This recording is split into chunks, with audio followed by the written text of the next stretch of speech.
Olá, companheiros, muito boa tarde.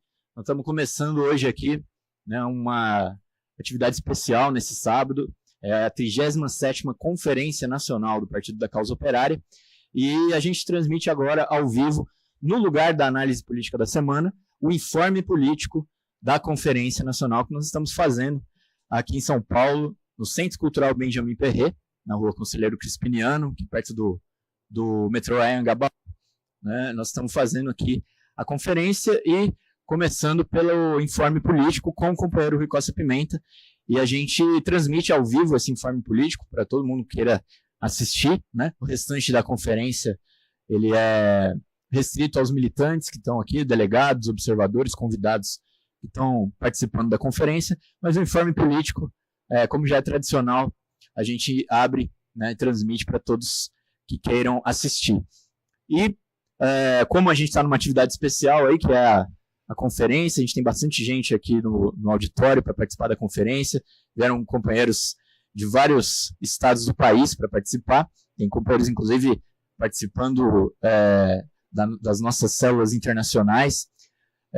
Então, hoje, excepcionalmente, nós não faremos as perguntas do público para que a gente possa fazer o informe político, o companheiro Rui possa concluir o informe político e, posteriormente, a gente abrir para as discussões da conferência e tomar medidas, resoluções práticas aqui no dia de hoje.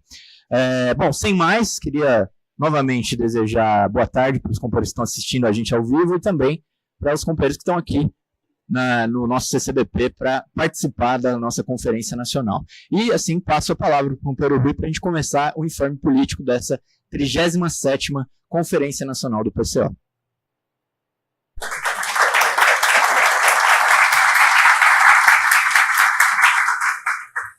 Boa tarde, companheiros. O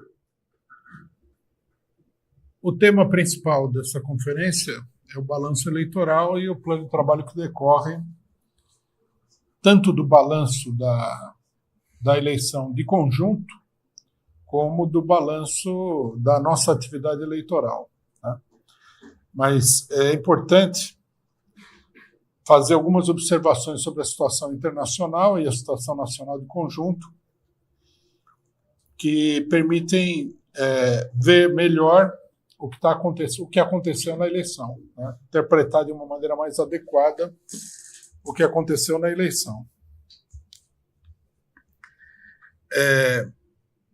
Do ponto de vista internacional, nós temos uma situação extremamente crítica. Apesar de que, né, num certo sentido, a situação que parecia caminhar para um enfrentamento bastante agudo, ela retrocedeu nessa última semana, né? Nessas últimas 2 semanas. Nós tínhamos aí toda uma operação militar organizada pelo imperialismo contra o Líbano, que começou com aquele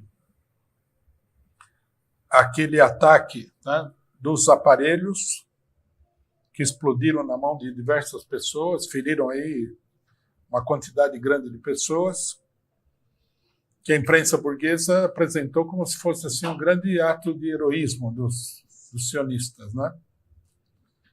Sendo que esse tipo de atividade é a própria definição do que o imperialismo estabeleceu como terrorismo. Eles fizeram esse ataque, mataram, né, o líder do Hamas, Ismail Haniyeh, no Irã, e mataram o líder do Hezbollah, né, o Nasrallah, no Líbano, né, numa operação que era uma operação preparatória de um ataque mais decisivo contra o Hezbollah no Líbano. Isso tudo estava em marcha, né? O imperialismo tinha organizado, nesse sentido, uma contraofensiva, procurou organizar também uma contraofensiva na Rússia, né? Só que a operação iraniana, que atingiu o território ocupado da Palestina com inúmeros mísseis de longa distância, colocou um freio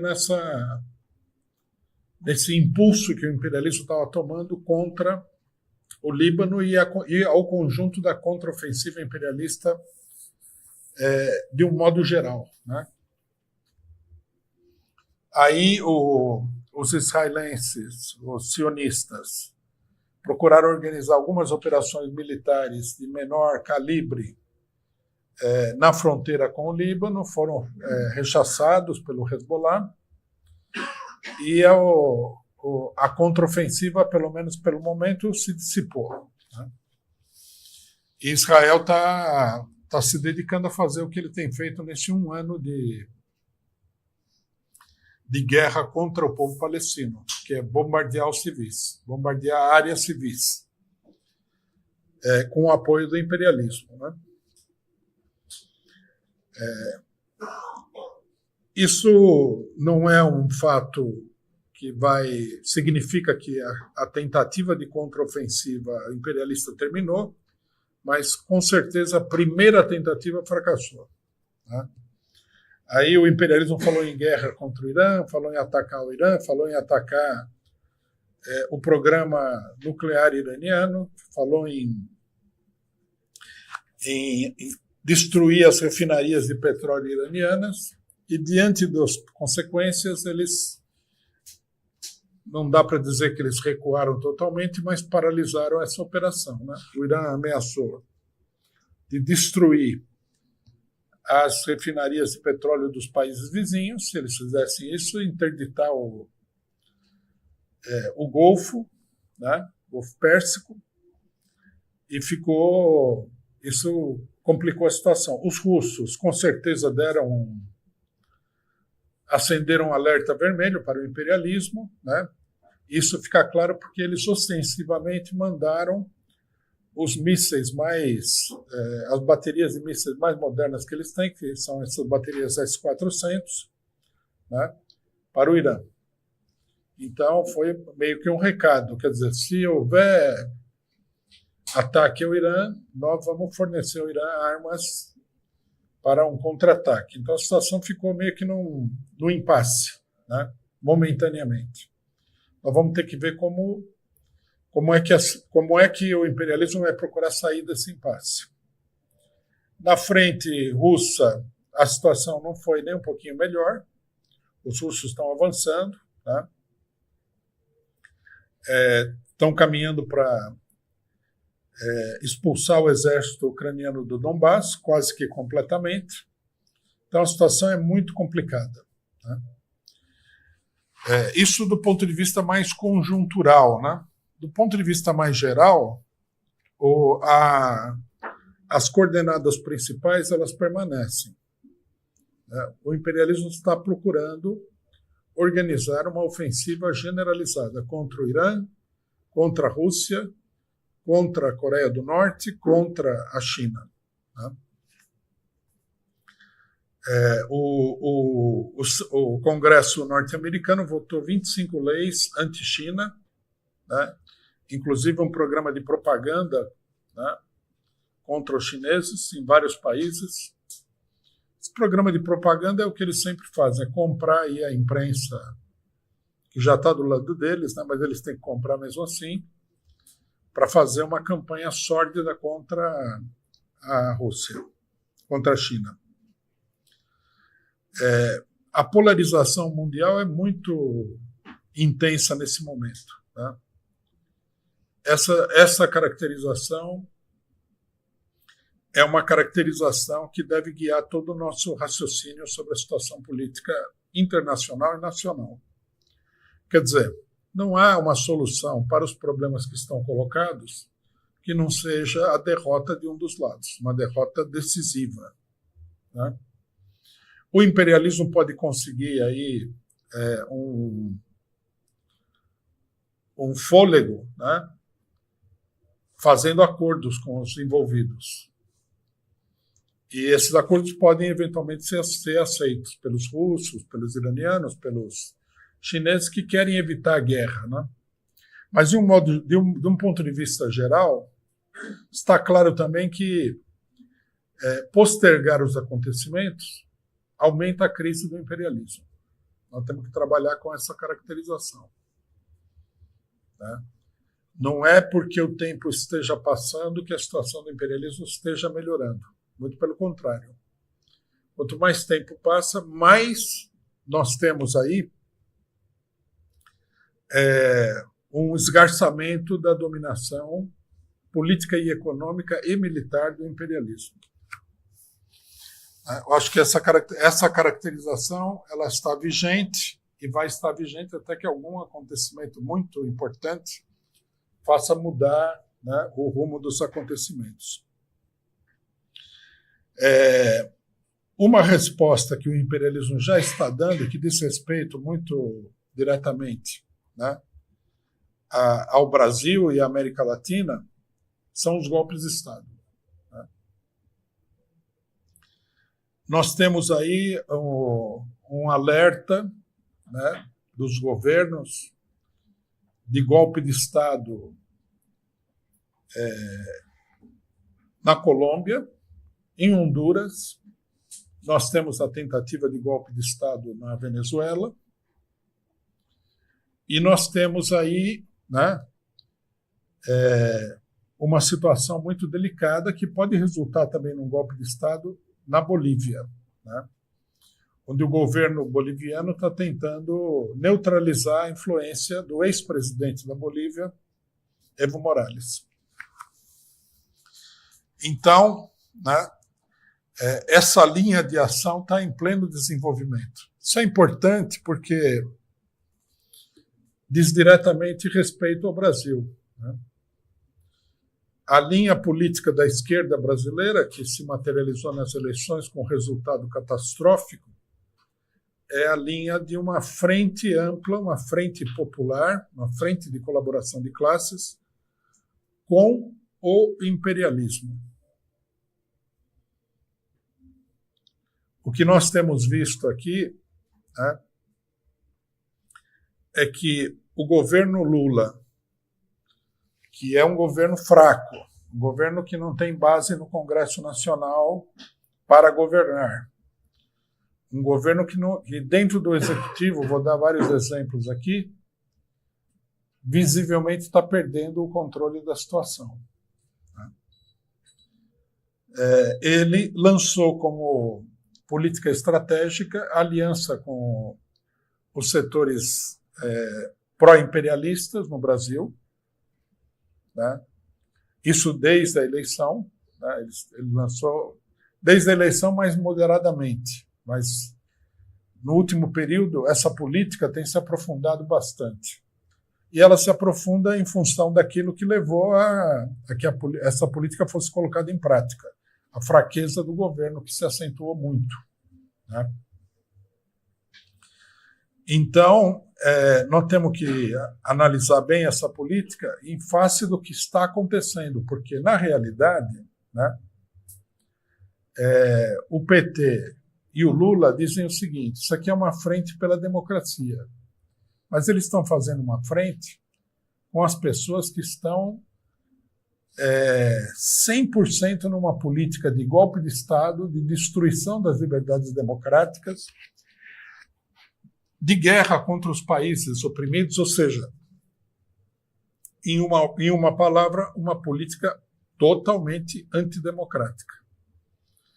Então, é uma frente pela democracia com os setores mais antidemocráticos que existem no mundo, né, que não respeitam nada, não respeitam ninguém, estão organizando guerras contra as pessoas que não rezam pela sua cartilha, estão organizando golpes de Estado contra os governos que não são absolutamente obedientes.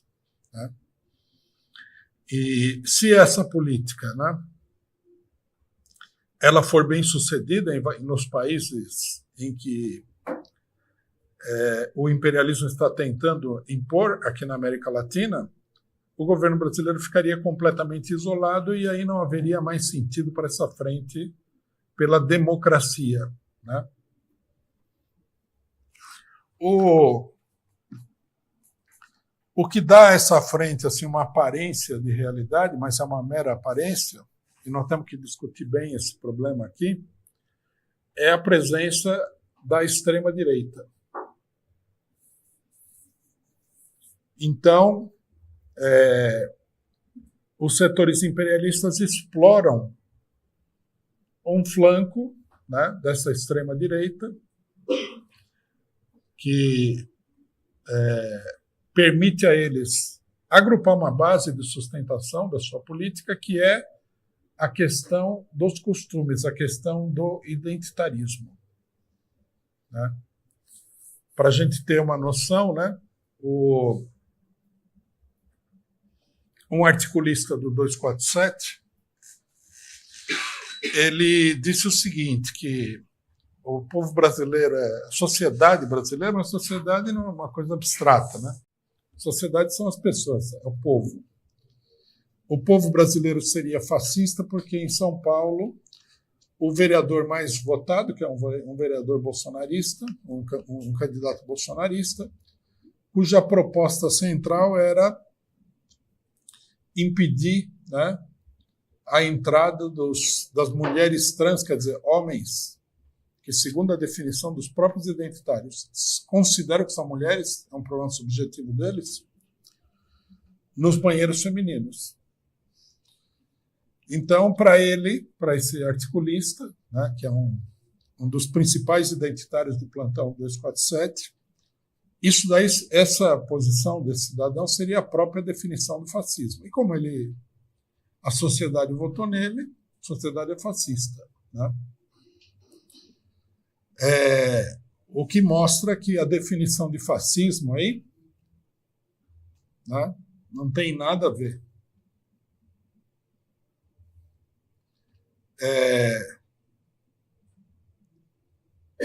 Esse tipo de definição não tem nada a ver com o fascismo. O deputado pode ser fascista, mas não por esse fato, né? E esse fato ele está fazendo demagogia com o sentimento da população. Ninguém, vamos ter absolutamente claro, ninguém vê com bons olhos esse tipo de proposta, né? Tem gente que não fala nada porque se sente pressionado por alguns setores, amigos da esquerda e tal. Não é de bom tom você falar que você não é a favor da entrada de um homem no banheiro feminino porque ele se considera uma mulher. Mas a esmagadora maioria da população é contra isso, né? Isso aí não é, né? Não é assim que a gente pode caracterizar a existência do fascismo, né? Então, quer dizer, é uma política que é justificada em função de um pseudo-fascismo. Não que o Bolsonaro não seja fascista, mas o que eles dizem que é fascismo tem nada a ver, né? É apenas um conservadorismo nos costumes, ou, nesse caso aqui, um bom senso, né? Porque quem que vai aprovar uma proposta dessa? Que não tem nada a ver com o fascismo. Quer dizer, eles apresentam aí um espantalho. E, em nome da luta contra esse espantalho, eles se jogam nos braços do imperialismo. Quer dizer, o problema seria, né, derrotar o Bolsonaro, porque o Bolsonaro é fascista por esses motivos, principalmente. E para derrotar o Bolsonaro, você se alia com os agentes do imperialismo no Brasil, Rede Globo, etc. e tal. Essa diretriz é a diretriz central que deve ser combatida. Não é possível aceitar uma diretriz como essa de maneira nenhuma. É uma política totalmente sem sentido. Basta colocar essa política no terreno internacional para ver como ela é sem sentido. Com essa política, você ficaria contra a Rússia, que também não adota esse tipo de política, a China e o Irã, e você ficaria com os Estados Unidos, com a França, com a Alemanha, né? Quer dizer, é uma situação.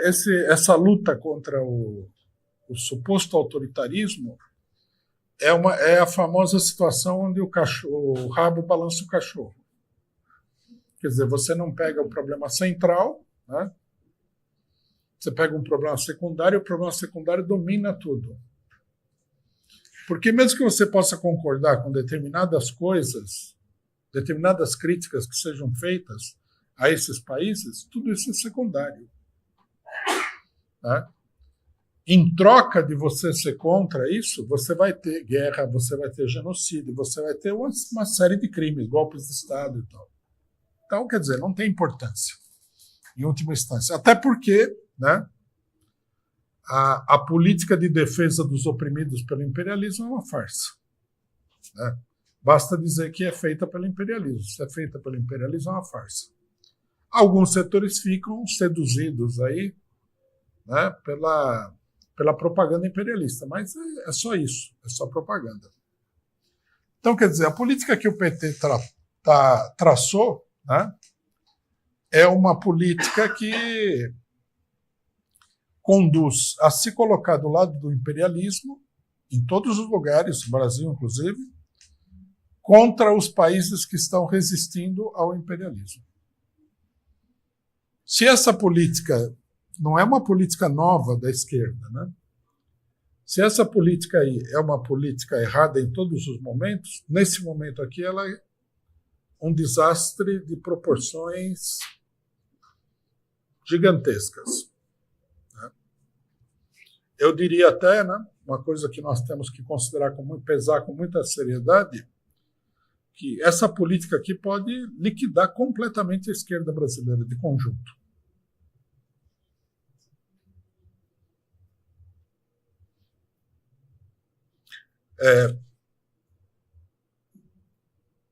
É importante reiterar aqui o seguinte: o imperialismo, além da política de guerra, além do que está acontecendo em Gaza, ele é uma política de matar de fome a população brasileira, a população mundial. O Brasil é um caso muito marcante disso. Eu não sei direito o que é que os militantes e ideólogos da esquerda pensam sobre o retrocesso extraordinário que o Brasil está sofrendo do ponto de vista econômico. Mas nós temos que dizer em alto e bom som que isso é obra exclusiva do imperialismo. Não é um problema administrativo do Brasil, não é um problema de falta de recursos, não é um problema de nada. É um vampirismo econômico do imperialismo. É a política neoliberal. Se você vai ficar ao lado do imperialismo, você vai acabar também adotando essa política de vampirismo econômico. Nesse ponto, né, da política neoliberal, o PT quer levar adiante um jogo de equilibrismo que é praticamente impossível de conseguir, que é o seguinte: o mercado financeiro internacional exige do Estado brasileiro que ele mantenha, né, um rigoroso ajuste fiscal. O governo brasileiro decidiu ceder completamente nessa questão e buscar o equilíbrio fiscal. O equilíbrio fiscal é uma política nitidamente neoliberal. É para, como é que se diz? Você ter no Estado, né, um garantidor do investimento, entre aspas, estrangeiro no Brasil. Então, o cidadão vem aqui, compra as ações da Petrobras e ele quer ter garantia de que vai ter lucro, esse lucro ele vai receber altos lucros e vai mandar esse dinheiro para fora do país, só vai ser pago em dólares. Né? Ninguém vai investir, né, dinheiro. Investir. Né? Investir aqui é um eufemismo, né? Vou explicar por quê. Se você não tem garantia de que o negócio vai voltar. Até uma loja comercial vai pedir garantia. O cidadão vai lá e quer comprar um imóvel a prazo. Vão pedir alguma garantia. Ninguém empresta dinheiro por emprestar. Então, o cidadão vai colocar o dinheiro aqui e ele quer uma garantia de que esse dinheiro vai voltar para ele. E que ele vai ter lucro também. Não é só que o dinheiro vai voltar. Ele vai ter lucro. Recentemente, né, eu vi aí setores ligados ao PT comemorando que a agência Moody's ela aumentou a nota do Brasil para o mercado financeiro internacional. Não chegou a dar o tal grau de investimento, né? Mas melhorou. Quer dizer que, segundo a Moody's, o Brasil seria um lugar mais seguro para investir do que era 2 anos atrás, vamos supor. Isso daí não é uma coisa para ser comemorada, de forma nenhuma. Isso aí significa que o cidadão vai vir aqui, vai fazer essa pirataria, esse vampirismo econômico e vai receber o dinheiro dele. É uma garantia de que os vampiros vão vir aqui, né, e vão receber. É uma garantia para o vampirismo econômico. O governo do PT ele foi empurrado para essa situação. A gente acompanhou essa novela. O Lula falava uma coisa, o Haddad falava outra coisa. Finalmente, o governo PT se transformou num governo do equilíbrio fiscal. Né? Agora, veja que coisa interessante. Né? Hoje eu vi a notícia de que vários setores dizem que o futuro, né, as perspectivas futuras da economia brasileira, futuras assim, num sentido imediato, elas são negativas e que, portanto, ninguém vai querer investir no Brasil. Por quê? Porque a política fiscal não é suficientemente rígida. Quer dizer, você tenta, né, ficar em cima do muro, pendendo mais para o lado de cá. Mas do lado de cá vem um cidadão com uma vara e empurra você para sair de cima do muro. Você não consegue ficar em cima do muro. É um sinal do fracasso dessa política. Né? Esse é mais uma manifestação do problema da política de frente ampla, da política de colaboração de classes com o imperialismo. O imperialismo não quer sócios. Né? A política do imperialismo não é uma política de parceria econômica. A política do imperialismo é a política do leão frente a um rebanho de ovelhas. Ou ele devora as ovelhas, ou para ele não tem graça o jogo. Por isso que é uma política de vampirismo. Nós temos sistematicamente apontado para isso. Os chineses elaboraram um plano econômico para emprestar dinheiro para obras de infraestrutura para vários países capitalistas atrasados. E eles fazem o maior sucesso com isso porque, enquanto eles vão lá e dão dinheiro para o cidadão construir um porto, construir uma rodovia, construir uma ferrovia, o imperialismo vem e rouba tudo que eles têm. Com quem que você vai querer, né, ter relações econômicas? A coisa é tão grotesca, né, que o próprio Javier Milei, ele se encontrou com os líderes chineses e ele falou que investir com os chineses é muito bom, porque eles não colocam nenhuma condição para você. Quer dizer que esse é o Javier Milei, que está disposto a vender o país para o imperialismo, né? Isso deixou escapar esse elogio para os chineses. Então, vocês imaginem como é que é a situação.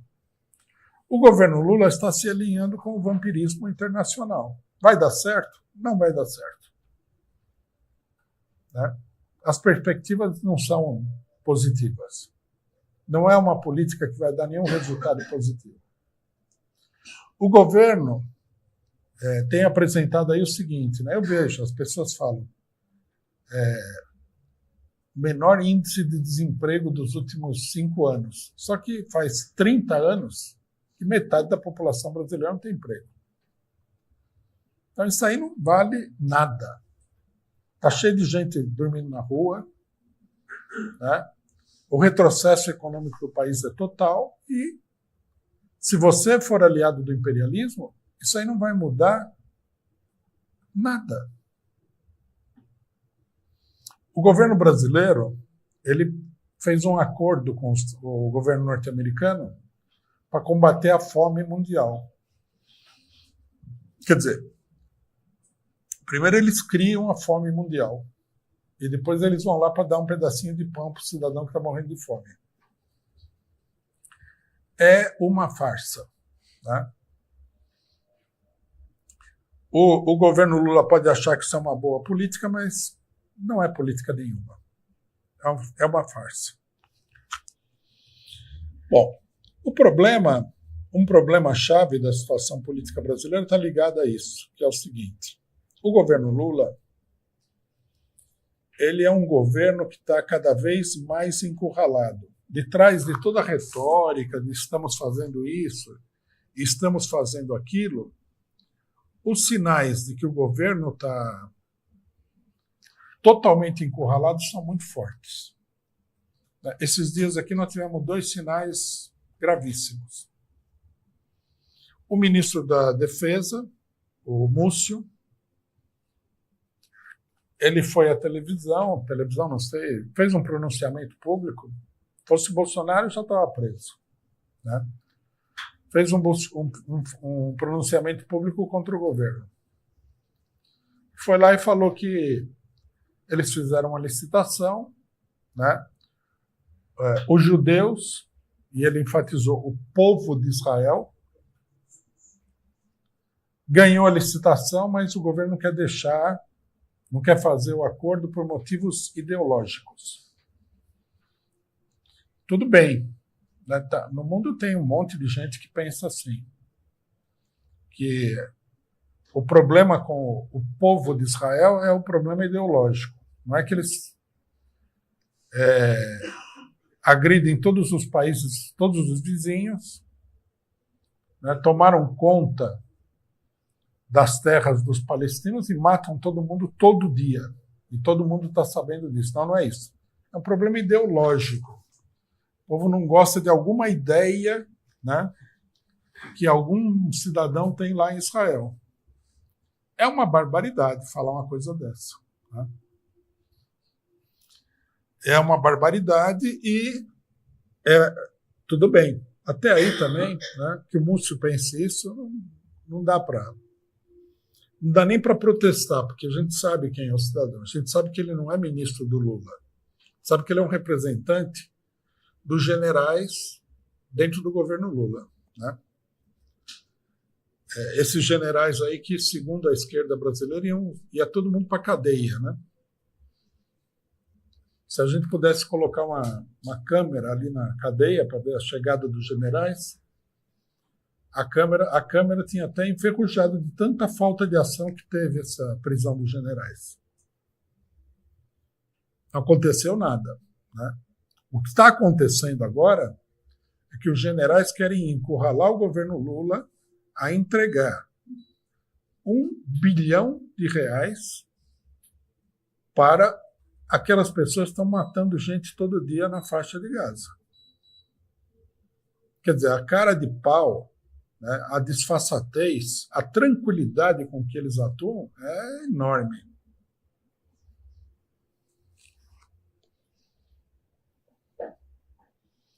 Outra coisa, né, importante. Nós tivemos aí o dia 7 de outubro, né, um ano, né, da heróica ação da resistência palestina contra os nazistas sionistas. E o Ministério das Relações Exteriores do Brasil tirou uma nota que eu vou ler para vocês na íntegra. Que eu acho assim, que chega numa espécie de paroxismo da dupla personalidade do governo do PT. A nota diz o seguinte: título: 1 ano dos ataques do Hamas.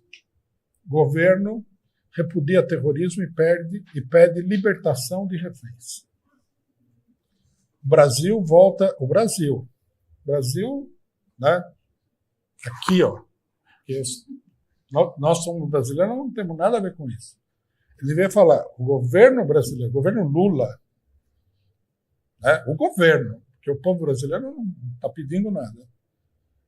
O Brasil volta a exortar pela libertação imediata de todos os reféns e por negociações que levem ao cessar-fogo em Gaza e no Líbano. Ao solidarizar-se com o povo israelense, o governo brasileiro reitera seu absoluto repúdio ao recurso do terrorismo. O governo brasileiro...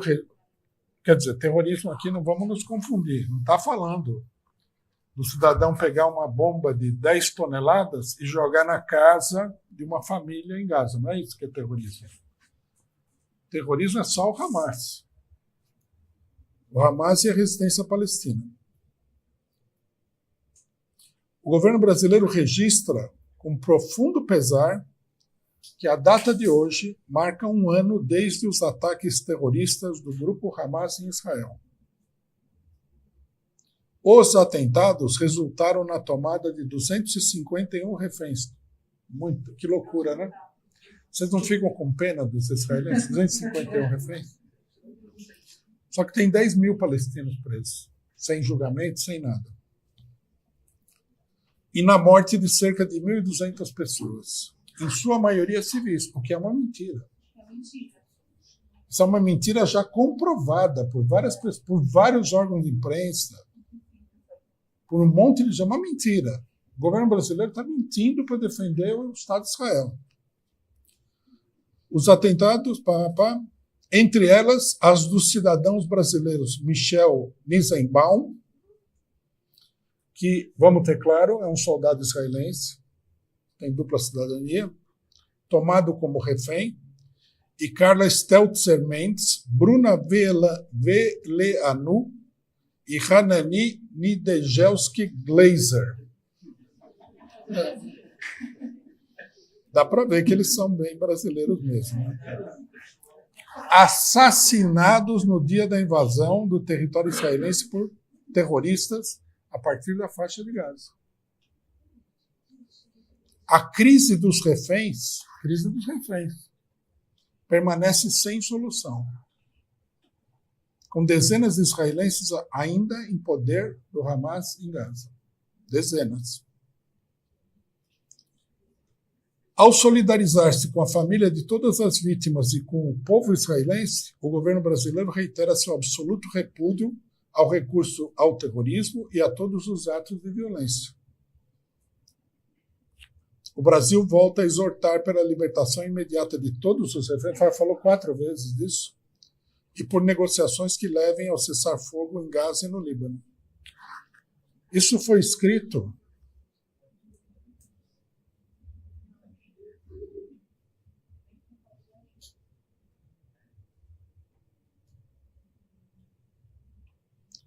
Isso aqui não foi escrito no dia 11 de outubro de 2023. Isso aqui foi escrito no dia 11 de outubro de 2024. Há um ano, os sionistas, estão fazendo uma coisa que nenhum ser humano normal pode aceitar: bombardear a população civil incansavelmente. O número de mortos diretamente pelas bombas já chega a 42 mil pessoas. Né? Segundo as informações que nós temos, um número difícil de calcular, mas enorme, de pessoas estão mortas sob os escombros e não estão computadas nessas 42 mil pessoas. Não é menos do que 10 mil pessoas. Mais de 100 mil palestinos feridos. Muitos dos quais mutilados permanentemente.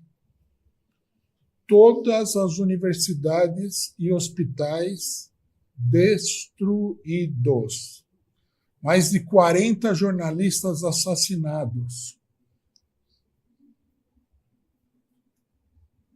Vários médicos assassinados, presos, sequestrados. Diante de todo esse horror, porque isso aqui é um horror, o governo brasileiro tem a capacidade, tem a coragem, tem a falta de pudor, tem o cinismo de publicar uma nota como essa.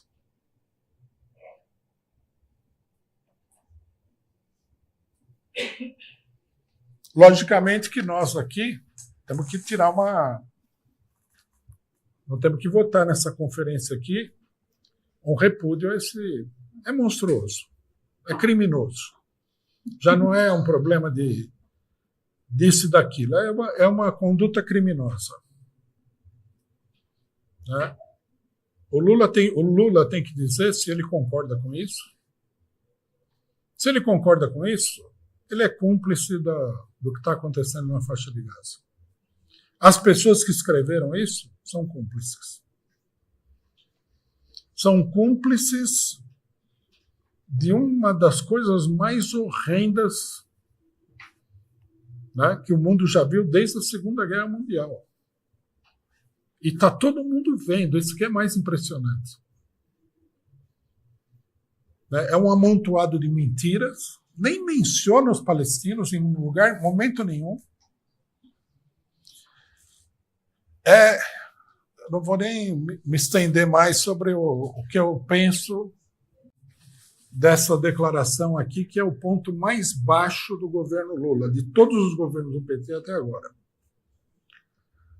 Mas o que eu gostaria de destacar, que eu acho que é importante, é que o que isso significa em termos do próprio governo.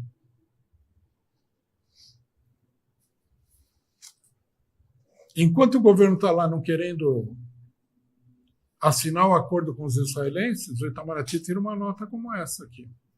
Quer dizer, o Lula e o PT estão perdendo o controle do próprio governo. A não ser que eles não estejam perdendo o controle, a não ser que eles aderiram ao sionismo. Lula virou sionista abertamente, porque isso aqui é uma nota sionista. Quer dizer, o Exército, o ministro da Defesa, vem a público atacar o governo do qual ele supostamente faz parte, dizendo que tem que fazer um acordo com os israelenses. Estão matando gente adoidado na faixa de Gaza, estão atacando o Líbano, porque não pode interferir com problemas ideológicos. Eles dizem que os israelenses, os sionistas, ganharam a licitação. Me permita duvidar, senhor Múcio, de que essa licitação tenha sido honesta. É muito conveniente, num momento como esse, né, que ganha a licitação os israelenses. Aí eu pergunto, os russos, os iranianos participaram da licitação? Ou foi só 3 empresas israelenses e uma empresa norte-americana? Quem que participou dessa licitação?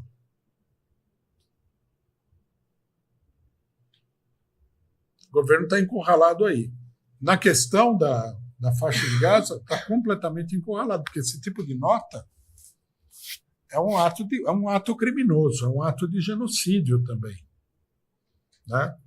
Ninguém vai dizer que se você encobre dessa maneira o genocídio, elogia os genocidas dessa maneira, se solidariza com eles, você também não é genocida.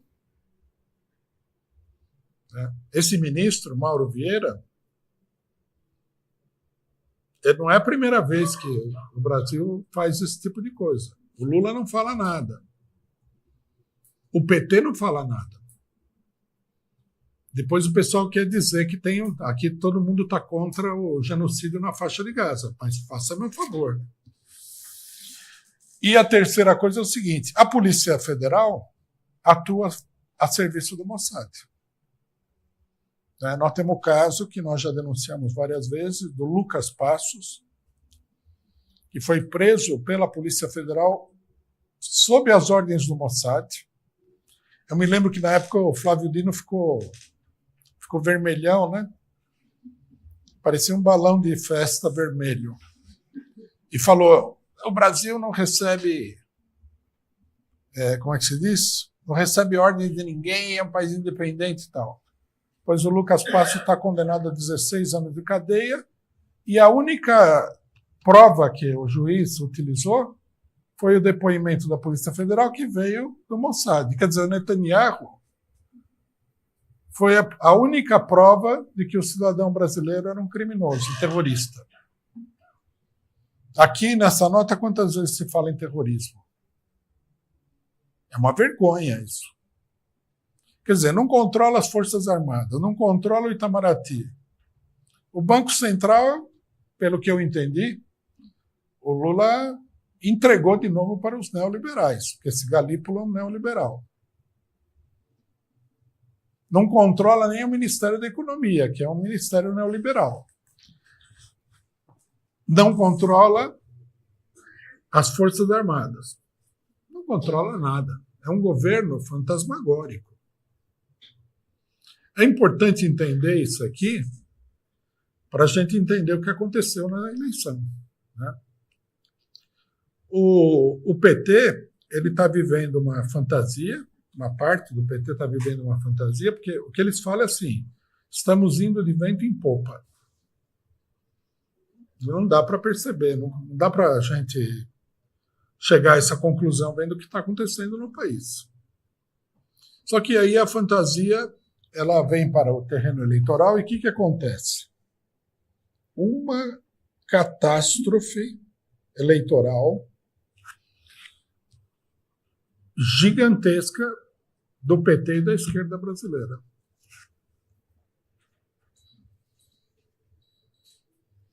Vocês devem ter visto aí o esforço, né, do pessoal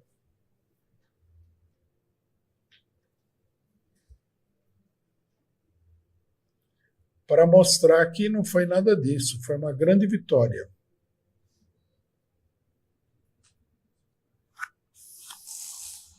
Nós temos que dizer muito claramente que foi um desastre,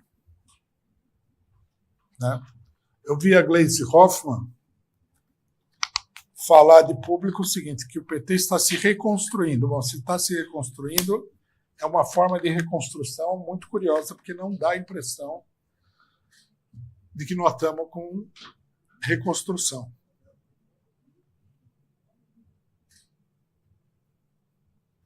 O dado mais importante da eleição é aquele que todo mundo quer evitar de falar, que é o seguinte: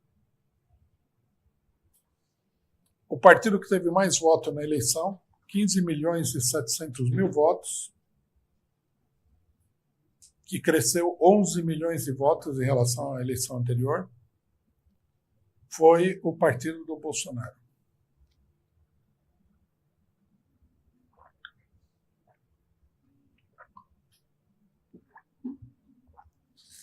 E é importante dizer o seguinte: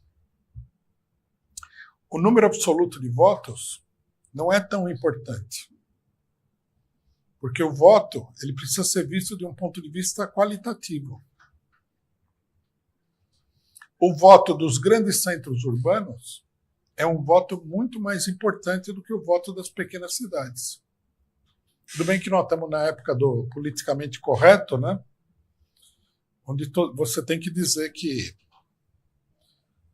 a formiga é tão poderosa quanto o elefante, né? Senão você já está incorrendo aí em insulto contra as formigas. Embora a realidade seja de que o elefante é infinitamente mais poderoso do que a formiga. Esse problema dos grandes centros é importante, porque a vida política do Brasil ela gira em torno dos grandes centros, não das pequeniníssimas cidades. O Brasil tem muita cidadezinha miúda, né? Uma determinada vez, né, um líder do MDB, na época da ditadura, analisando uma eleição, acho que era a eleição municipal, né? Ele falou o seguinte: a Arena se transformou no partido dos grotões. Os grotões é uma palavra que tem a ver com Minas Gerais. Minas Gerais é um estado muito grande e tem um monte de cidadezinha miúda. Ele era mineiro, né? O Tancredo Neves. Então, ele usou uma expressão que era típica de Minas Gerais. O voto do Bolsonaro não é voto dos grotões. O voto do Bolsonaro é nas capitais, nas grandes cidades. Se a gente expurgar, não tivermos tempo de fazer isso, o voto nas grandes cidades, o resultado bolsonarista vai ser maior ainda.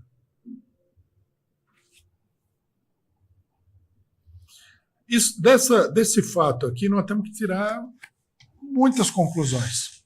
Né? Eu, por exemplo, eu tenho falado incansavelmente em vários lugares que a perseguição judicial não vai deter o bolsonarismo. Perseguição judicial não ganha a luta política. Pelo contrário, se o cidadão for muito perseguido,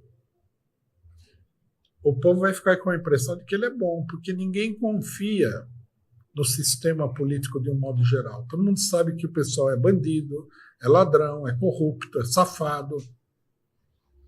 Então, se você é muito perseguido, você deve estar fazendo alguma coisa boa. Na mente do esquerdista, né, afetada provavelmente pelo uso de drogas, é o contrário. Se um juiz do STF condenou o cara, toda a população vai atrás condenando a pessoa.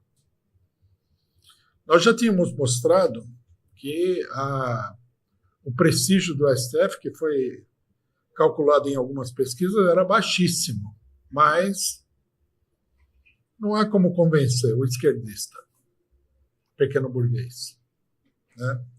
Quando ele põe uma ideia na cabeça, ele é pior do que um fanático religioso. Está aqui o Bolsonaro liquidado. Ou como diz os esquerdistas falam o tempo todo, o PT e outros, o inelegível. Ele pode ser inelegível, mas ele elegeu um monte de gente aqui. Ele é o maior eleitor do país. De longe. Esse dado aqui é importante pelo seguinte, companheiros. Nós estamos com a eleição municipal, nós provavelmente estamos entrando numa nova etapa da evolução da situação política no Brasil.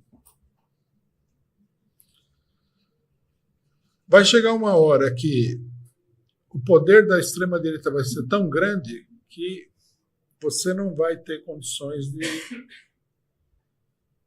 conter aí, né, a implantação de uma verdadeira ditadura no país. Hoje os direitistas eles põem uma cara amigável com a população. Né? Você vê que eles até nem estão falando muito de matar bandido e tal. Eles deram uma aliviada aí para poder se desenvolver. A hora que eles se sentirem que a situação é favorável a eles, isso tudo vai mudar drasticamente.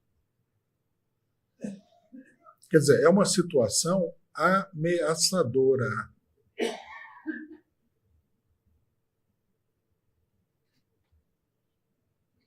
Esse é o primeiro dado. Né? O segundo dado da eleição é o retrocesso da esquerda.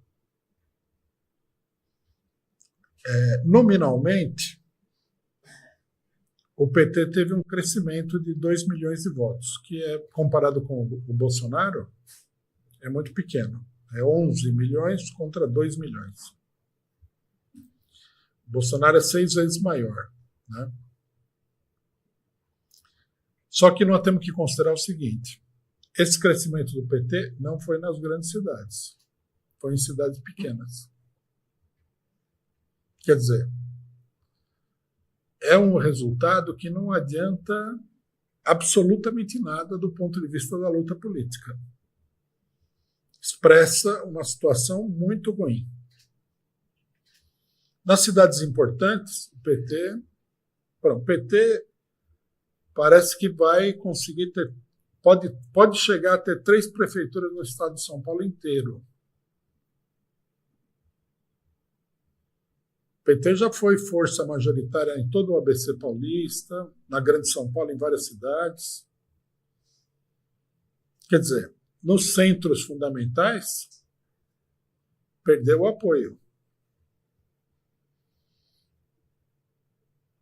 Mas ele cresceu um pouquinho. Agora, o resto, né, do que é chamado de esquerda, o que o pessoal acredita que é esquerda, que uma parte. Primeiro vamos ver a esquerda mesmo. O PCdoB perdeu quase 1 milhão de votos.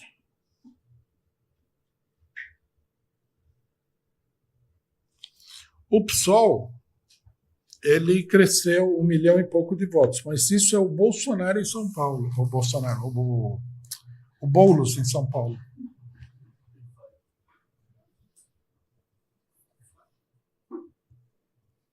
Quer dizer, se você pegar só a esquerda mesmo, né, você vai ter aí uma redução da votação. Se você tirar o Boulos, né, que tem um resultado desproporcional em São Paulo, foi a campanha mais cara do país e tudo, né, PSOL e PCB e PCdoB retrocederam. O PSOL perdeu todas as prefeituras que tinha, que eram poucas, 5 prefeituras.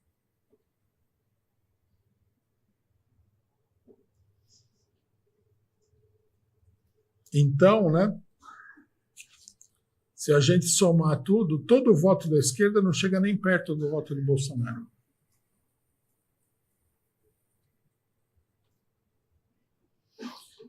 Então, só isso já dá para ficar muito preocupado. Né? A discussão que o pessoal fala, quem ganhou, quantas prefeituras e tal, é relativamente irrelevante. O que é mais relevante, né, é o número de votos e onde esses votos estão localizados. Nesse quesito aí, o Bolsonaro deu um banho extraordinário em toda a esquerda. Bolsonaro sozinho, porque Bolsonaro não é toda a direita, toda a extrema-direita. Só o PL do Bolsonaro, né, limpou o chão com a esquerda. PT, PCdoB, PSOL. Esquerda parlamentar, né?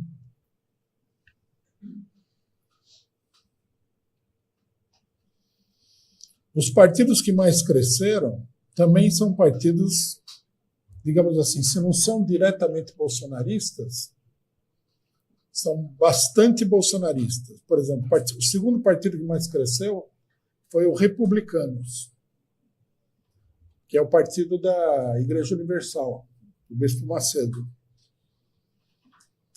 É um partido também muito próximo da extrema-direita. Teve 7,4 milhões de votos, que cresceu 2,4 milhões. Se a gente somar o voto de todos os partidos de direita, nós vamos ter quase 1/3 do voto nacional, e esse 1/3 do voto nacional concentrado nas grandes cidades.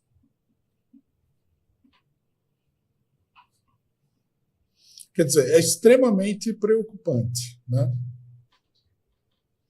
Porque a eleição ela mostra uma linha de desenvolvimento. Nessa linha de desenvolvimento, a esquerda retrocede e a direita avança. Aí,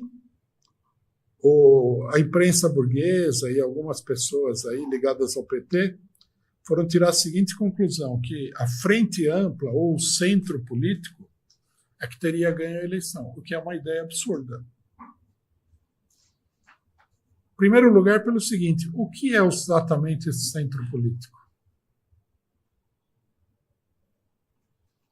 O partido que não é abertamente bolsonarista, mas é também próximo do Bolsonaro, o que mais cresceu foi o PSD. O PSD é um balaio de gatos.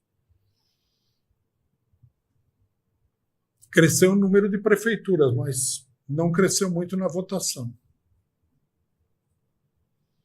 Os partidos que tradicionalmente a gente consideraria como sendo da direita tradicional, ou que a imprensa chama de centro, ou às vezes chama até de esquerda, né? Ou de centro-esquerda, todos eles retrocederam. PSDB retrocedeu, PDT retrocedeu, Cidadania, que é uma sublegenda do PSDB, retrocedeu, Rede, PV, tudo isso retrocedeu. Quer dizer, o centro tradicional no Brasil, esse, quer dizer, do que não são os partidos abertamente conservadores, vamos dizer assim, né? O PDT põe uma fachada de nacionalismo, o PSDB põe uma fachada de partido liberal, meio social-democrata, papapá. O PSB cresceu um pouco, né? O PSB cresceu um pouco porque ele pegou carona no PT, lógico. Mas, de um modo geral, esse centro aí, os partidos que seriam de centro seriam o MDB e o PSDB. Mas, por exemplo, em São Paulo, o candidato do Bolsonaro é do MDB. Então, né, o que significa esse crescimento do centro? Não é uma coisa real. Também não cresceu muito, né? Tem esse pequeno detalhe.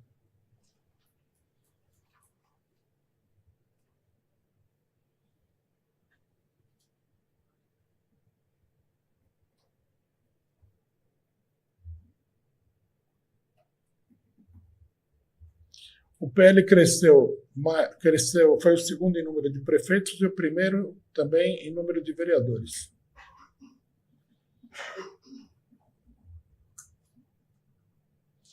O PP, que é o partido do Arthur Lira, que é o antigo partido do Maluf, que é um partido caracteristicamente de extrema-direita, também cresceu.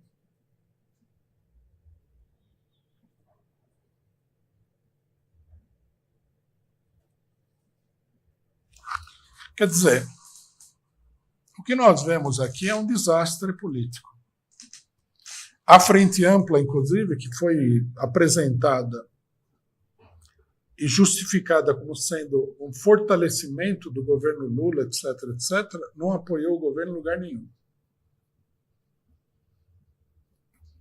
O PT, sim, apoiou candidatos de direita em nome da Frente Ampla, mas a Frente Ampla não apoiou os candidatos do PT.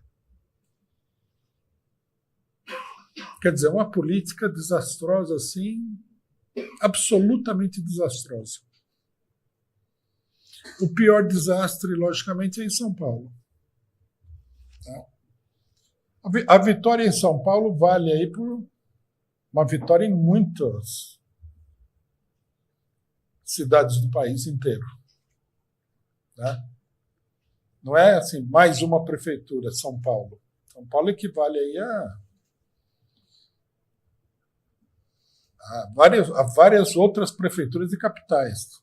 É uma coisa enorme, politicamente decisiva. E o que aconteceu na eleição de São Paulo? O PT não lançou candidato, apoiou Guilherme Boulos, o novo herói da esquerda, apesar de que todo mundo acha que esse cidadão ele vira casaca, né? Apoiou o golpe contra Dilma e tudo. Gastaram a maior quantia de dinheiro de todas as eleições, 64 milhões, e por muito pouco esse cidadão não ficou fora do segundo turno.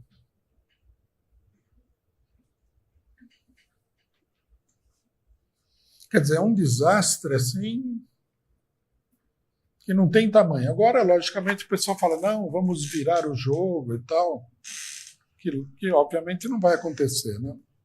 É uma política de desespero. E o desespero é tão grande, pelo desespero a gente vê também a qualidade da política que a pessoa está levando. Porque agora inventaram que o Boulos tem que conquistar os eleitores do Pablo Marçal. Quer dizer, é uma dobradinha totalmente inusitada, né? inesperada, que é a dobradinha boçal, né? Boulos e Marçal.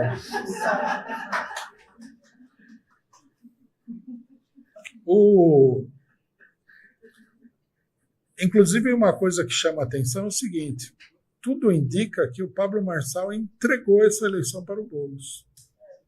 Tudo indica isso. Aquele negócio lá no finalzinho da eleição, o ataque que ele fez contra o Boulos, que foi um ataque muito estranho, né? Pode ter sido produto de um acordo aí. Porque logo em seguida o Pablo Marçal, que atacou o Boulos o tempo todo, aparece elogiando o Boulos, elogiando Lula e tal. Aqui um detalhe, né, que a gente precisa discutir porque é importante para o esclarecimento, né? Um pouco antes da eleição eu falei que esse negócio do voto útil é uma coisa paradoxal, né? Então eu elaborei a seguinte hipótese: o cidadão que defende o voto útil no Boulos, ele acha que o Boulos é um candidato ruim. Não é nem um candidato do PT. Então, uma boa parte do eleitorado do PT, né, fala, bom, vamos votar no Boulos porque é contra o Nunes. Não podemos deixar o Nunes ganhar de jeito nenhum. Aí o Boulos não vai para o segundo turno, é Nunes e Marçal. Daí ele fala assim, temos que votar no Nunes porque não podemos deixar o Marçal ganhar de jeito nenhum. É um paradoxo. Se você não podia votar você tem que votar no Boulos, porque não pode deixar o Nunes ganhar de jeito nenhum, como é que você vai votar no Boulos, no Nunes depois? Não faz sentido nenhum. Agora, o paradoxo, né, ele se revela, na realidade, uma farsa total, porque agora o pessoal está aí querendo namorar o Marçal, que seria o bicho-papão da eleição. Então, o que realmente eles estão defendendo nesse voto útil? Não estão defendendo nada. Na realidade, a questão do voto útil não é porque o mundo vai acabar se você votar em A ou B. É apenas uma maneira de manipular o eleitorado para conveniências políticas. Né? Então, por exemplo, o PT passou anos falando que o PSDB era o pior monstro que existia no país. Aí, de repente, o PT aparece apoiando o candidato PSDB em todo lugar. Então, não é uma política séria. Não é monstro nenhum. Se você pode apoiar o PSDB hoje, podia apoiar o PSDB também naquela época. Por quê? O que aconteceu? O PSDB mudou da água para o vinho? Não. Não aconteceu nada. E nós vamos ver isso aí com o bolsonarismo também, né? Se aparecer uma força política mais agressiva do que o bolsonarismo, o pessoal vai apoiar o Bolsonaro.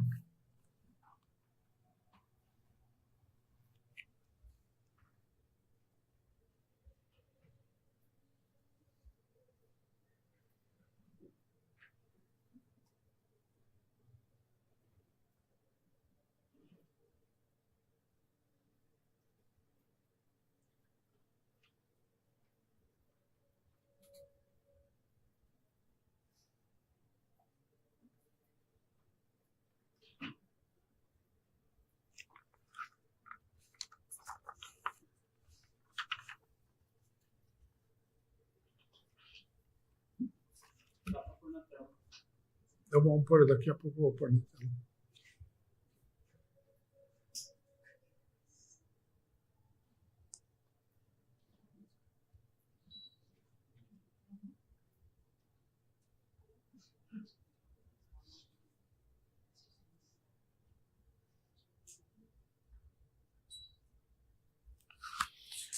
Quer dizer, é um desastre.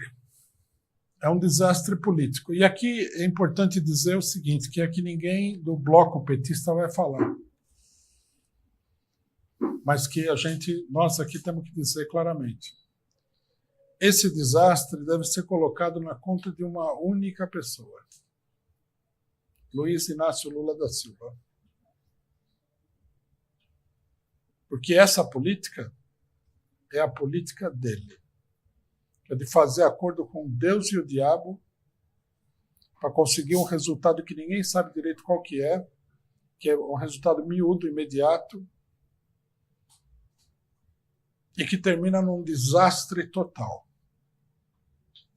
Por exemplo, muita gente do PT está falando que a vitória no Rio de Janeiro foi uma vitória da esquerda. Com o Eduardo Paes é da esquerda agora? Isso aí não é vitória da esquerda, não é vitória de nada. Isso é o candidato, o Eduardo Paes, o candidato da Globo. Estão jogando areia nos olhos da população.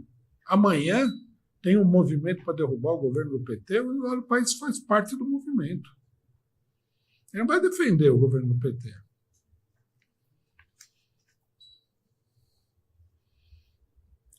O Lula ele falou o seguinte: tem que apoiar o Boulos porque ele seria o candidato com maior possibilidade de vitória, e se o Boulos ganhasse em São Paulo, seria um ponto de apoio para a eleição de 2026 presidencial. Não.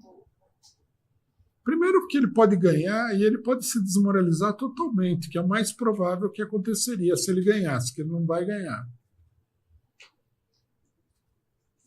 O Paes também. Que política que o Paes vai fazer no Rio de Janeiro? Uma política de direita. Aí o bolsonarismo vai comer ele pela beirada. Os aliados do PT são todos aliados neoliberais. Eles vão conseguir apoio popular? Não vão conseguir. Então, né,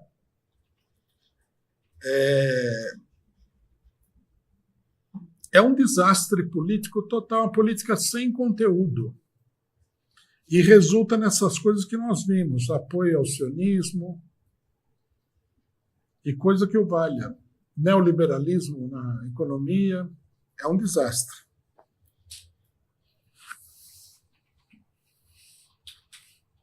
É importante destacar esse desastre porque, assim, essa é uma ideia louca de um punhado de pessoas que termina, o prejuízo acaba sendo pago por todo mundo.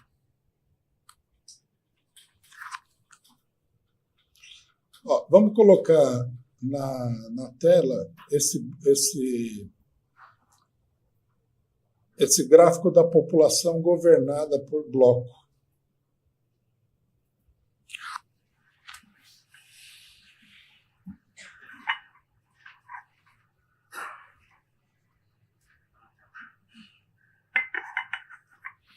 Para o pessoal que está aqui, não está vendo?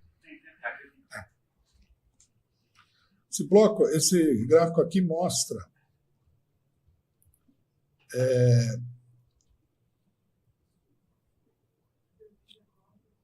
quantidade de população que vai ser governada pelos 3 setores políticos, né?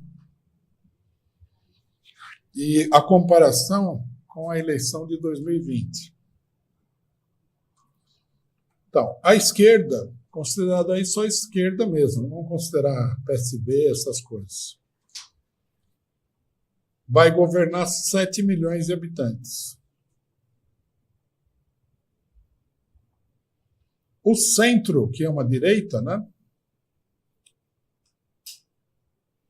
que tem todos esses partidos híbridos e tal, vai governar 79 milhões de habitantes. Caiu de 122 para 79. E a extrema-direita, bolsonarista e outros, vai governar 73 milhões de habitantes. A diferença é porque ainda não passou o segundo turno, então é um combate.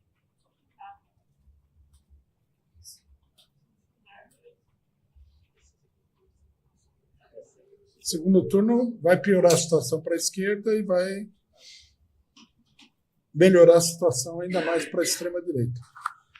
Então, por exemplo, vem aí a tese que foi adiantada por alguns setores aí, como, por exemplo, João Campos, de Pernambuco, que foi a polarização acabou.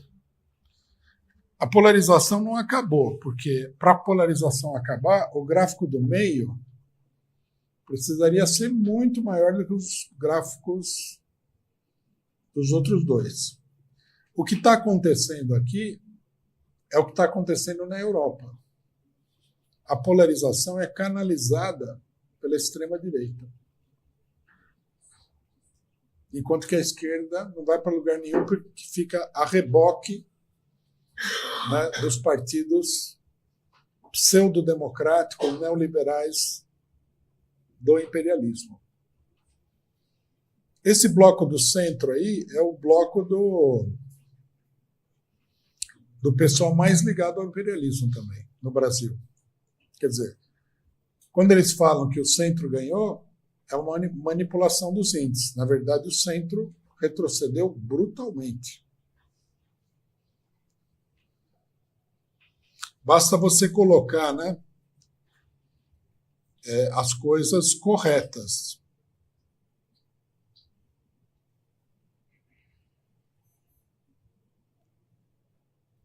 Existe partido de extrema esquerda na Europa? Algum que a gente pode realmente acreditar? Vamos deixar. Não vamos fazer pergunta agora. Não tem o gráfico dos votos, né? Cadê ele? Tem prefeito, vereador. Linha de baixo.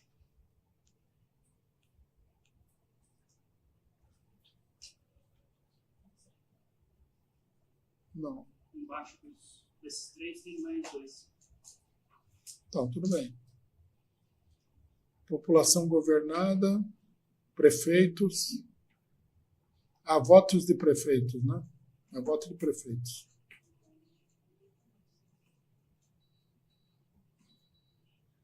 Vamos botar esse dos votos? Tá aí. Votos de prefeitos. Aí já praticamente dá um empate técnico, vamos dizer assim, entre o que seria o centro e a extrema-direita.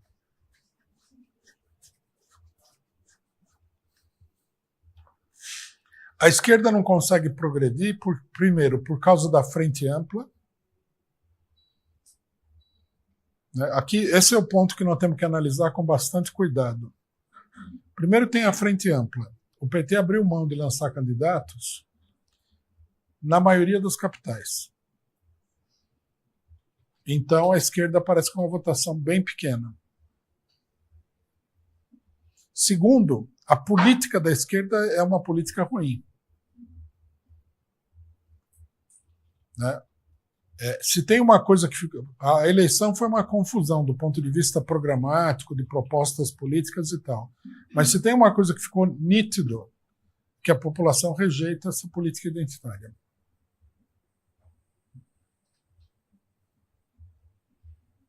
Então, né, o governo Lula tá cheio desse pessoal aí.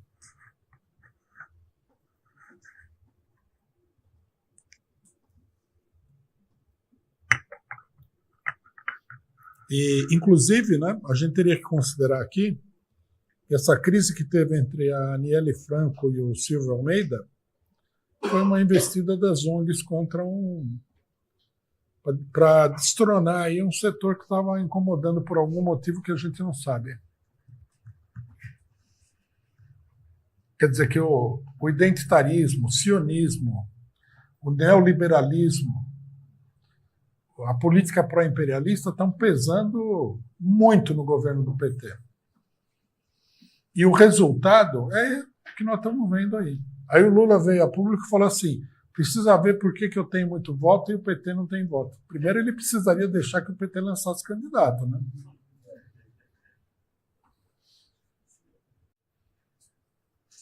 Por exemplo, no Rio de Janeiro, por que o PT não lançou candidato? Por que apoiar o Paes?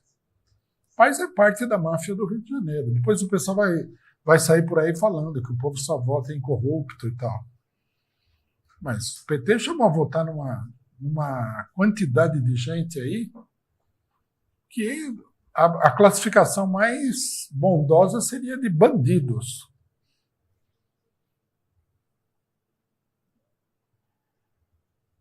E essa política vai se aprofundar agora no segundo turno. Né? Estão chamando a votar em tudo quanto é criminoso político que tem aí em nome do voto útil, para não deixar o bolsonarismo ganhar as eleições. Mas o bolsonarismo já faturou a eleição.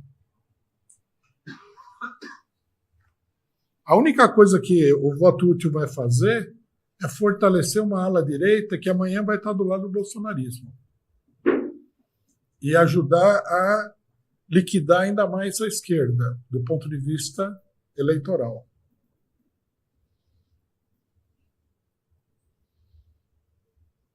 Quer dizer, a falta de independência política da esquerda é um dos fatores fundamentais do desastre.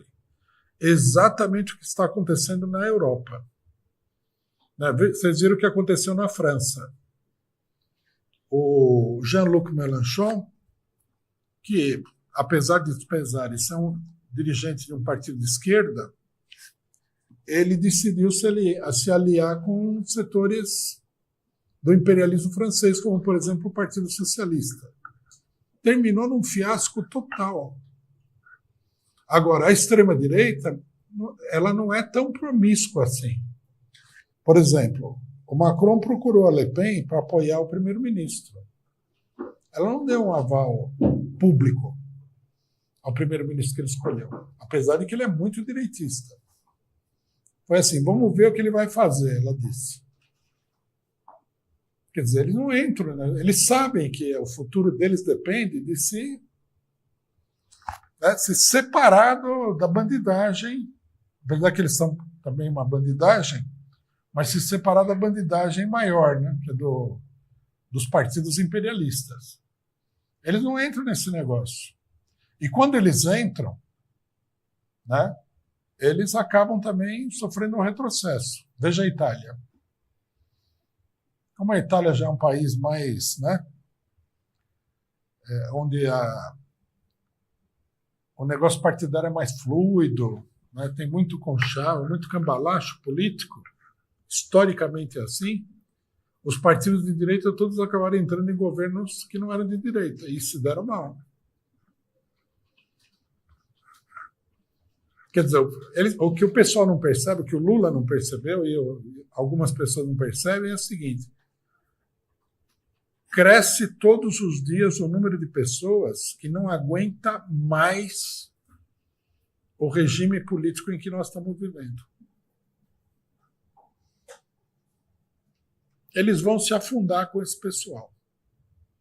Agora o PT falou que o Paes é nossa, coisa mais maravilhosa. Vamos ver como é que o Paes vai chegar né? É o candidato da Rede Globo. Então, nós estamos nessa situação. Bom, por esse motivo também, né, nessa conferência aqui, nós temos que discutir o segundo turno e a nossa proposta é que a gente não vote em nenhum candidato de nenhum partido, nem do PT e muito menos do resto. Né?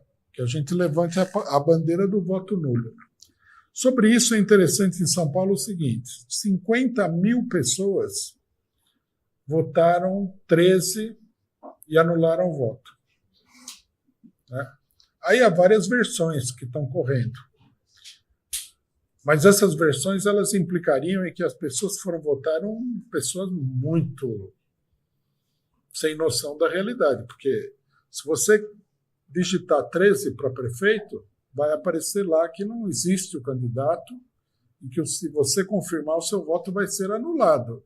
Então, se a pessoa acreditou que ela estava votando em alguém, então o cara, não sei, 50 mil alcoólatras, alguma coisa assim. Não faz sentido isso, né? Tudo bem. Falam que o Marçal estava induzindo o pessoal a votar 13. Tá, mas na hora que você chega lá, dá 13, não aparece o candidato, você não vai confirmar o voto. Né? Então, esse voto aí é um voto de protesto contra a política da Frente Ampla. Quer dizer, a política de votar em picaretas em nome da necessidade tática. porque esse voto útil em alguns lugares é chamado também de voto tático, né? Quer dizer, você vota sem convicção, por um problema de não deixar o outro ganhar, coisa que vale. Aqui é tudo uma bobagem, né? Aqui nós estamos bem no centro da cidade de São Paulo. Se vocês andaram por aqui, vocês devem ter percebido que esse centro aqui, né, parece que teve uma guerra aqui. Isso aqui é o calçadão de São Paulo. Tem um lugar, né? Se você andar aqui pelo calçadão, você vai encontrar retalhos de 5 ou 6 tipos de calçamento diferente que fizeram aí. Quer dizer, faz 30 anos que os prefeitos de São Paulo, 30, 40 anos, que os prefeitos de São Paulo vêm remendando essa rua aqui, de tal forma que isso aqui parece uma favela, parece um depósito de lixo, né? Aí o cidadão fala assim, não, vou votar naquele para esse não ganhar. Mas... Ontem, né, teve uma chuva forte aqui no Brasil, em São Paulo com vento. Uma parte significativa da cidade ficou sem luz durante 14 horas. Eu, por exemplo, fui uma das vítimas, né? E não é só isso, né? Eu cheguei em casa e falei, tudo bem, não tem luz, né? Vou assistir um filme no computador, mas também a internet não funcionava direito. Quer dizer, você vive numa situação totalmente precária, para não falar do Rio Grande do Sul, né? No Rio Grande do Sul, os prefeitos e governador colocaram o estado do Rio Grande do Sul debaixo d'água. E aí, quem que foi eleito? Uma boa parte dos prefeitos que colocaram o Rio Grande do Sul debaixo d'água. Quer dizer, é uma farsa, né? Aí o cidadão vai falar assim, não, tem que votar no candidato do Leite contra o candidato do Bolsonaro. Não, vota no candidato do Bolsonaro. Pelo menos ele ainda não teve a oportunidade de colocar o estado debaixo d'água, pô. É uma loucura isso, né? Uma coisa que a gente tem que acrescentar aqui, eu devia ter falado isso aqui logo no começo. Tudo isso aqui tem que ser considerado tendo em conta o seguinte. Primeiro que a corrupção foi o grande vencedor dessa eleição. A quantidade de compra de voto na eleição foi astronômica. Eu acho que estatisticamente, compraram no mínimo 30% do eleitorado. Compraram diretamente, né? Foram lá e pagaram o cidadão para votar no candidato X ou Y. Nós tivemos oportunidade de ver isso aí em vários lugares, né? No Mato Grosso do Sul, por exemplo, nós tínhamos vários candidatos. A compra de votos foi enorme. O cidadão chegava lá e oferecia R$200 para um famélico lá votar no candidato dele. Não dá para culpar a população por isso, né? Que é o moralismo da esquerda pequeno burguesa vai falar isso aí, né? A população é corrupta. O problema é que a população está morrendo de fome. Então, essa aceitação dos R$200 é um desprezo pela eleição. Eles estão dizendo o seguinte, isso aí não vale nada, então vou aproveitar e ganhar R$200 que eu ganho alguma coisa na eleição, né? E é verdade, é assim, né? A corrupção cresce em cima da situação deplorável da população brasileira. Nós falamos aqui que o PT, quando assumiu o governo, tinha que fazer medidas sociais bastante profundas. Fizeram nada. Fizeram até pente fino no Bolsa Família. Agora não adianta chorar, né? Tem que reconhecer o valor da própria política. Você não faz programa social. A sua prioridade na economia é o ajuste fiscal. E pior de tudo, uma coisa que nós falamos também inúmeras vezes. A questão de Gaza foi um show de capitulação política da esquerda. A direita sapateou em cima da esquerda com a questão do sionismo de Gaza. Apesar de que a população brasileira majoritariamente está contra o sionismo, o que, ademais, é lógico. A pessoa não vai apoiar o que está acontecendo lá. Mas eles se escolheram por capitular. E aí falaram, não, a maneira certa de combater não é combater politicamente, mostrar que eles apoiam o genocídio, fazer programas sociais, é chamar um careca, né? Um urubu careca, vestido todo de preto, e mandar o urubu careca colocar todo mundo na cadeia. Só que o urubu careca colocou muita gente na cadeia. Eles colocaram na cadeia um blogueiro, né? Que é aquele... Não, o Monark não foi preso. Alan dos Santos também não foi preso. É o Daniel Silveira. Botaram Daniel Silveira na cadeia, conseguiram colocar um na cadeia. Aí falaram, vamos colocar todos os generais na cadeia. Não colocaram nenhum general na cadeia. Mas aí pegaram a mulher da banca de verdura, né? A dona a manicure e tal, e 17 anos. Tudo bem, né? Marx disse uma coisa muito importante, que é um dos pilares do marxismo, que é o seguinte: a validade das ideias tem que ser vista na prática. Porque ficar discutindo simplesmente é como ele falou, escolasticismo, é como nas faculdades medievais, onde o pessoal ficava discutindo ideias em abstrato, né? Então, por exemplo, quantos anjos você pode colocar em pé numa cabeça de alfinete? Nunca ninguém viu um anjo. Você não sabe quanto ele pesa, de que tamanho que ele é, nada. Então é uma discussão que não leva a lugar nenhum. Aqui nós passamos 2 anos do governo Lula discutindo a política errada e a política certa. Bom, agora veio o mundo real e deu uma espanada no pessoal. Todas essas teorias aí não valem nada. Olha o tamanho do desastre. Identitarismo, capitulação diante da direita no sionismo, perseguição judicial ao Bolsonaro, fracassou tudo. O Bolsonaro, ele não sentiu nem cócegas, né? Você vê que a direita tomou conta da eleição. E essa eleição aqui, ela é uma eleição mais difícil. Na próxima eleição, se as coisas continuarem como estão, vai ser uma coisa tão pavorosa que vai ter gente já mudando do país diante do resultado eleitoral. E assim, né, de vitória em vitória, na live, nós vamos para a derrota total. O cara canta a vitória todo dia e perde, né? Ele só ganha o jogo nos comentários. Na hora que a bola rolando, é tudo de goleada. Bom, nós temos que opor a essa política, eu acho que está na hora, né? Não vamos fazer isso aqui, mas acho que a gente deveria adotar uma resolução de apresentar de conjunto, bem organizado, um programa, né, em oposição a todo esse besterol que a gente ouviu durante 2 anos.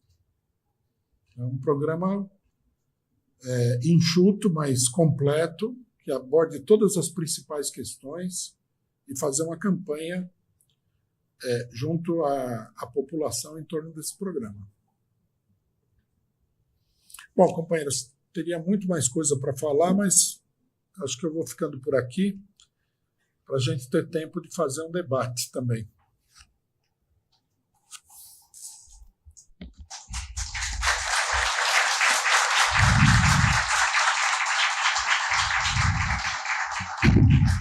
Bom, só antes de terminar, companheiros, deixa eu agradecer alguns companheiros que contribuíram com a gente ali na transmissão. O Jalves, um companheiro anônimo, mandou também um Live Pix, e o R. Roal também mandou.